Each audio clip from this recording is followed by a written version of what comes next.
are going to start once again our chapter number 6, the three orders. मैं Rajkumar, class 11th, subject history. But start करने से पहले chapters को एक जरूरी सूचना, कोविड-19 चल रहा है, इसलिए आपको और हमको सुरक्षित रहने की जरूरत है। इसलिए सैनिटाइजर्स का यूज कीजिए, 2 गज की दूरी बनाए रखिए। इसके साथ क्योंकि स्कूल ऑफ चल रहे हैं, ऑनलाइन क्लासेस स्टार्ट है, इसलिए हमारे लिए बहुत जरूरी है कि हम सुरक्षित रहें और ऑनलाइन क्लासेस को अटेंड करें ताकि हम स्टडी से कनेक्ट रहें। इसी के चलते हमारे कुछ टाइम से हम डिस्कस कर रहे हैं chapter number 6 the three orders को लेकर।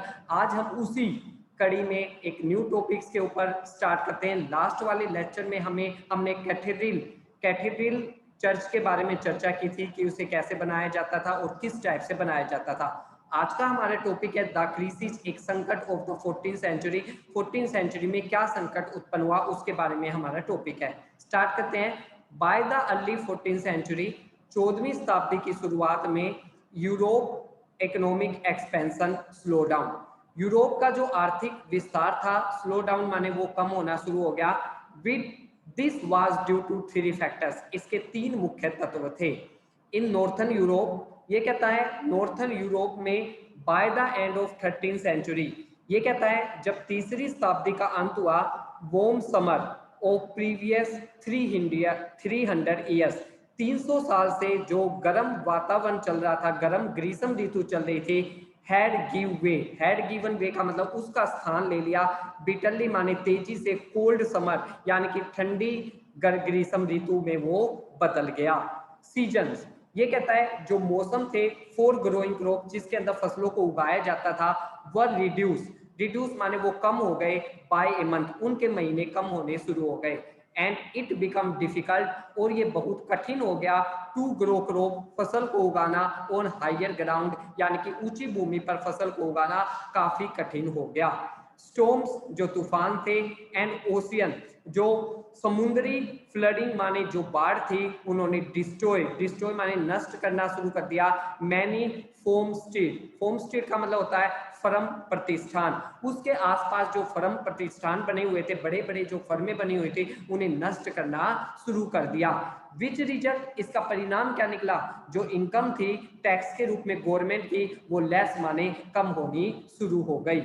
अब हम बात करते हैं जो अपॉर्चुनिटी माने अवसर, offer by favourable climate condition, वो अपॉर्चुनिटी, वो अवसर जो दिए जाते थे जब फेवरेबल माने अनुकूल, क्लाइमेट माने वातावरण, कंडीशन, ये कहता है जब अनुकूल वातावरण की परिस्थितियां होती थी, उस समय जो अपॉर्चुनिटी, जो अवसर दिए जाते थे बिफोर द 13th सेंचुरी, 13वीं शताब्दी से पहले, had lead to large scale reclamation, अब वो बड़ी मात्रा में, बड़े पैमाने पर रिक्लेमेशन माने बदल गए, of the land of forest, उस समय जब जो वन भूमि थी, जो पास्चर चारागाह थे फॉर एग्रीकल्चर, उसमें जिन्हें बदल दिया गया था। बट लेकिन इंटेंसिव माने सघन, पुलाइंग माने खेती, हैज एग्जीटेड, उसने कमजोर कर दिया, द सोइल माने मिट्टी को, डिस्पाइट बावजूद किसके, the practice of 3-fold rotation of crop, जबकि 3 फील्ड यानी कि 3 खेतों वाली फसल की जो रोटेशन थी वो चल रही थी। कहने का मतलब है वो अपॉर्चुनिटी जो अनुकूल क्लाइमेट कंडीशन, जो 13th सेंचुरी से पहले बड़ा जो लार्ज स्केल था, जो फॉरेस्ट लैंड थी, जो पास्चर लैंड थी, जिसे एग्रीकल्चर में बदल दिया गया था 13th सेंचुरी में, जिस कारण एक अनुकूल वातावरण की स्थिति पैदा हो गई थी, जिसने कई अवसर प्रदान किए थे, लेकिन इंटेंसिव पुलाइंग, लेकिन इस सघन खेती के कारण एग्जेक्टेड, अब कमजोर हो चुका था, मिट्टी कमजोर होनी शुरू हो गई थी। किसके बावजूद, अब सघन खेती के दौरान एक ही खेत से 3 फसलें भी ली जाती थी, लेकिन मिट्टी का उपजाऊपन फिर भी नहीं बढ़ रहा था। बिकॉज, क्योंकि ये कहता है clearance was not accompanied by proper soil conservation. Clearance का मतलब पौधों को तो काटा गया, पेड़ों को काटा गया, पास्चर लैंड को एग्रीकल्चर में बदला गया, लेकिन accompanied by the proper soil conservation, लेकिन सही तरीके से मिट्टी का संरक्षण नहीं किया गया, जिस कारण एक समस्या पैदा हो गई। केवल इतना ही संकट नहीं था, ये कहता है कि द शॉर्टेज, उसी समय शॉर्टेज माने कमी होने से पास्चर, ये कहता है चारागाहों की कमी होने के कारण नंबर ऑफ कैटल्स, पशुओं की संख्या भी कम होने लगी। पॉपुलेशन ग्रोथ, जनसंख्या की जो ग्रोथ थी वाज आउटस्टिपिंग का मतलब जनसंख्या की ग्रोथ इतनी हो गई, आउटस्टिपिंग का मतलब होता है कम पड़ना, संसाधन कम पड़ने शुरू हो गए। एंड द इमीडिएट रिजल्ट, इसका तत्काल रिजल्ट क्या निकला, वाई फीमिन, फीमिन का मतलब अकाल पड़ने शुरू हो गए। सर्वर फेमाइन, सर्वर माने कई जो अकाल थे हिट, उन्होंने हिट किया यूरोप को बिटवीन 1315 से 1317, यानी कि 1315 से लेकर 1317 ईस्वी के बीच में कई तरह के अकाल पड़े जिन्होंने यूरोप को बुरी तरह से प्रभावित किया, जिस कारण 1920 के अंदर मैसिव बड़ी संख्या में कैटल डेथ, पशुओं की मृत्यु होनी शुरू हो गई। इन एडिशन इसके साथ साथ व्यापार जो ट्रेड था बाय हिट, वो भी बुरी तरह से प्रभावित हुआ। सर्वर शॉर्टेज, कई तरह से शॉर्टेज माने कमियां आ गई थी। मेटल मनी का मतलब धातु वाले मुद्रा में, बिकॉज क्योंकि शॉर्टफॉल माने कमी पड़नी शुरू हो गई थी। आउटपुट ऑफ सिल्वर माइन, यानी कि सिल्वर की जो खानें थी उनमें कमी आ गई थी ऑस्ट्रिया और सर्बिया में, जिस कारण मेटल की मनी की भी शॉर्टेज हो गई थी। दिस फोर्स, जिसने फोर्स माने मजबूर कर दिया वहां की गवर्नमेंट को, उन्होंने रिड्यूस माने कम करना शुरू कर दिया सिल्वर कंटेंट, सिल्वर की मात्रा ऑफ द करेंसी से कम करनी शुरू कर दी। एंड टू मिक्स इट, इसमें चीपर मेटल मिलाकर सिक्के बनाने शुरू कर दिए।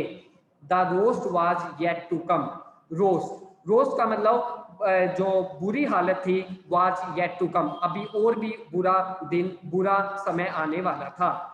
एज ट्रेड एक्सपेंडेड, जैसे जैसे व्यापार एक्सपेंडेड माने बढ़ना शुरू हुआ, जैसे जैसे व्यापार बढ़ा इन द 13th सेंचुरी, 13वीं शताब्दी में, 14th सेंचुरी में शिप्स जो थी कैरिंग, वो लेकर आती थी गुड्स माने सामान को फ्रॉम डिस्टेंस कंट्री, दूर दूर के देशों से। हैड स्टार्टेड, उन्होंने आना शुरू कर दिया अराइविंग इन यूरोपियन पोर्ट पर। अलोंग विद द शिप तो बाहर विदेशों से आई ही, साथ में वो अपने साथ रैट माने चूहों को भी ले आई, जिस कारण डेडली बूबोनिक प्लेग एक बीमारी का नाम है, एक महामारी का नाम है, उसका इन्फेक्शन जिसे ब्लैक डेथ भी कहा जाता है, चूहों के कारण फैलना शुरू हो गया वेस्टर्न यूरोप में। रिटेबली वेस्टर्न जो पश्चिमी यूरोप था, रिटेबली आइसोलेटेड, अब से जो अलग थलग था अर्लियर सेंचुरी, शुरुआती कई शताब्दियों से जो और महाद्वीपों से अलग रहता था, वाज हिट, आज वो बुरी तरह प्रभावित हुआ एपिडेमिक, इस महामारी के कारण 1347 से 1350 के बीच में। द मॉडर्न एस्टिमेट, आज के अनुसार अगर हम एस्टिमेट लगाए ऑफ मोरालिटी को लेकर, इन दैट, इसमें एपिडेमिक, ये कहता है इस महामारी के कारण 20% ऑफ पीपल, 20% जो लोग थे ऑफ होल ऑफ यूरोप, पूरे यूरोप से डाइड माने वो मारे गए। विथ सम प्लेसेस, कुछ स्थानों पर तो लॉसिंग माने खोना पड़ा 40% ऑफ पॉपुलेशन, अपनी पॉपुलेशन का 40% भी चूहों के कारण आई बीमारी, जिसे बुबोनिक प्लेग इन्फेक्शन कहा जाता था, ब्लैक डेथ कहा जाता था, उस कारण भी उन्हें बहुत सारी हानियों का सामना करना पड़ा। इसके बाद ये कहता है एज ट्रेड सेंटर, ये कहता है जैसे जैसे जो व्यापारिक केंद्र थे, जो सिटी थी, वर द हार्डेस्ट हिट, बड़ी कठिनाई भरे दौर से गुजर रहे थे।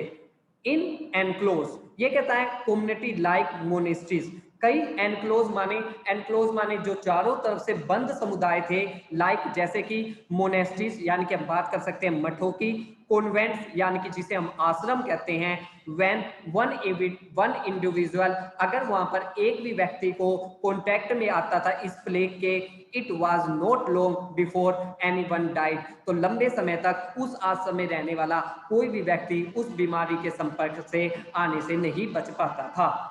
And in almost every cases, ज्यादातर अवरी केसेस में नॉन सर्वाइव, वो जीवित नहीं रह पाते थे। द प्लेग टूक it's roast toll among infant, ये कहता है इस प्लेग के कारण रोस्ट माने सबसे ज्यादा जो हानि हुई वो इन्फेंट यानी कि शिशुओं को हुई, यंग यानी कि जवान व्यक्तियों को हुई, और एल्डर माने बूढ़े व्यक्तियों को इससे सबसे ज्यादा खतरा था। There were older relatively minor episode of plague, ये कहता है यहाँ पर माइनर एपिसोड यानी कि छोटे छोटे टुकड़ों में प्लेग की महामारी फैलनी शुरू हुई 1360 से लेकर 1317 के बीच में। द पॉपुलेशन, जिस कारण जो यूरोप की पॉपुलेशन थी जो 1300 में 73 मिलियन थी, 1400 में वो घटकर 45 मिलियन रह गई। ये कहता है दिस कास्टोप, कास्टोप का मतलब होता है कैटास्ट्रोफ का मतलब होता है विनाश लीला। यह जो विनाश लीला थी कॉम्बाइंड विद, यह मिश्रित थी इकोनॉमिक क्राइसिस, आर्थिक संकट के साथ, कोज ये कारण थी, इमेंस माने व्यापक, सोशल डिसोलेशन, डिसोलेशन माने विस्थापन। ये कहता है ये जो विनाश लीला इकोनॉमिक आर्थिक संकट के साथ मिलकर आई थी, इसके कारण इमेंस माने व्यापक रूप से सामाजिक डिसोलेशन का मतलब विस्थापन, समाज में विस्थापन होना शुरू हो गया। डिपॉपुलेशन जनसंख्या ह्रास यानी कि जनसंख्या का कम होना, रिजल्ट परिणाम निकला, जनसंख्या के कम होने का परिणाम निकला ए मेजर शॉर्टेज, बहुत कमी हो गई लेबर माने मजदूरों की।